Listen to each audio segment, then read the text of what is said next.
Si Elena ay isang simpleng babae. Lumaki sa hirap, sanay sa sakripisyo. Sa murang edad, natutunan niyang magbanat ng buto para lang may maipakain sa pamilya niya.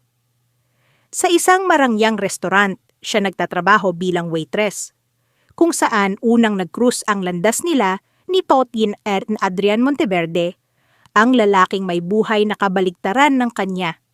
Si Adrian ay anak ng isang mayamang negosyante, matangkad, matalino, at may magandang kinabukasan. Sa unang tingin, imposibleng magtagpo ang mundo nila. Pero sa hindi inaasahang pagkakataon, nagtagpo sila isang gabi sa restaurant. Habang abala si Elena sa paghahain, nagkataong natabig niya ang isang baso ng wine at natapunan ang mamahaling damit ni Adrian. "Pasensya na po, sir," tarantang sabi niya habang mabilis na kumuha ng pamunas. Ngunit sa halip na magalit, napangiti si Adrian. "Okay lang, wala namang nasaktan, di ba?" Simula noon, palaging bumabalik si Adrian sa restaurant. Hindi lang para kumain kundi para makita si Elena. Hanggang sa unti-unting nahulog ang loob nila sa isa't isa. Ngunit hindi ito nagustuhan ng ina ni Adrian, si Señora Victoria Monteverde.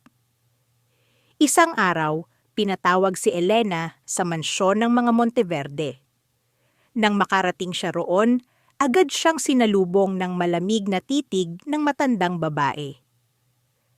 "Alam mo bang wala kang puwang sa buhay ng anak ko?"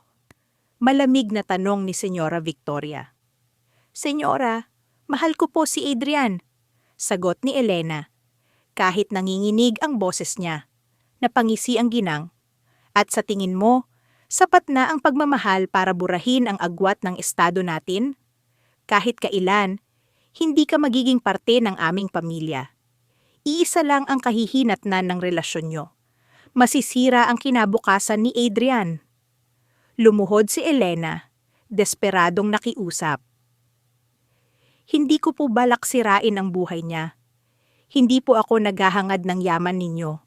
Ang mahalaga lang po sa akin ay mahal namin ang isa't isa." Ngunit matigas si Señora Victoria. "Kapal ng mukha mo.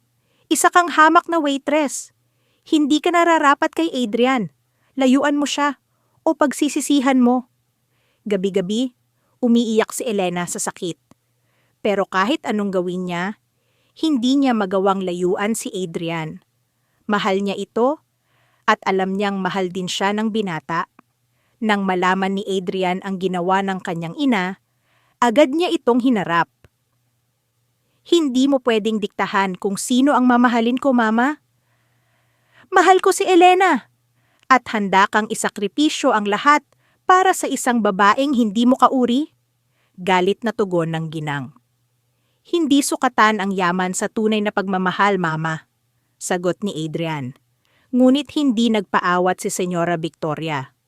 Gumamit siya ng mas matinding paraan. Pinaputol niya ang suporta kay Adrian.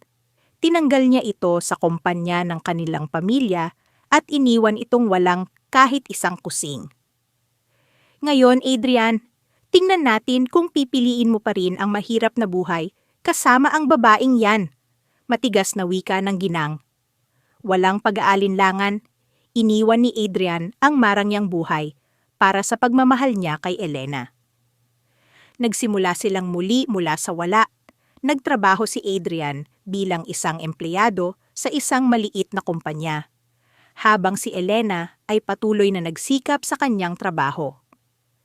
Dumaan sila sa matinding pagsubok.